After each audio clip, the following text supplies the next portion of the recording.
भारत सिर्फ शहरों और गांवों का देश नहीं है। यहाँ एक और दुनिया बसती है जो अपनी अलग ही परंपराओं और कहानियों से गुलजार है। चलिए आज हम भारत के आदिवासी समुदायों की इसी रंगीन दुनिया में झांकते हैं। जरा इस नंबर पे गौर कीजिए, 104 मिलियन। जी हाँ, ये कोई छोटा मोटा आंकड़ा नहीं है। ये है भारत में रहने वाले हमारे आदिवासी भाई बहनों की कुल संख्या। अंदाजा लगाइए, ये ऑस्ट्रेलिया की पूरी आबादी का लगभग 4 गुना है। कमाल है ना? तो ये 104 मिलियन का मतलब क्या है?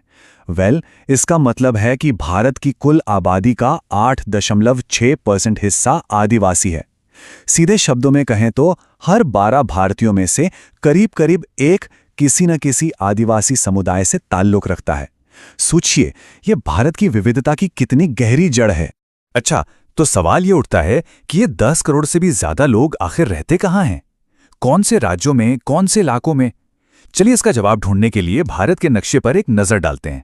ये देखिए, भारत के आदिवासी समुदाय किसी एक जगह पर नहीं बल्कि पूरे देश में फैले हुए हैं। आपको दिख रहा होगा, उत्तर पूर्व की हरी भरी पहाड़ियों से लेकर मध्य भारत के घने जंगलों तक और पश्चिमी तट से होते हुए दक्षिण के इलाकों तक।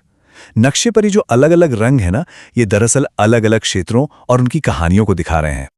लेकिन रुकिए, ये नक्शा सिर्फ जमीन के टुकड़ों के बारे में नहीं है। ये उन लोगों के बारे में है जो इन जमीनों को अपना घर कहते हैं। हर एक क्षेत्र में सैकड़ों अलग अलग आदिवासी समूह बसे हैं और हर समूह की अपनी अलग भाषा है, अपने अलग रीति रिवाज हैं और जिंदगी जीने का अपना एक अनूठा अंदाज है। तो चलिए कुछ बड़े समूहों से मिलते हैं, जैसे संथाल, जिनकी कलाकारी कमाल की है, या फिर मध्य भारत के गोंड, जिनकी कहानियां और लोक कथाएं बहुत मशहूर हैं। उत्तर पूर्व चलें तो वहां नागा और मीजो जैसे योद्धा समुदाय हैं, और दक्षिण में वहां टोडा लोग हैं जो अपनी खास तरह की झोपड़ियों के लिए जाने जाते हैं। और ये तो बस कुछ ही नाम हैं, लिस्ट बहुत लंबी है। तो बात घूम फिर कर वहीं आती है, ये सिर्फ नंबर या मैप नहीं है, ये 700 से भी ज्यादा अलग अलग समुदायों की जीती जागती सांस लेती कहानियां हैं। हर एक समुदाय भारत की सांस्कृतिक विरासत में एक नया खूबसूरत रंग भरता है। तो अगली बार जब भारत की बात हो तो सिर्फ बड़े शहरों को नहीं, इस नक्शे को भी जरूर याद कीजिएगा।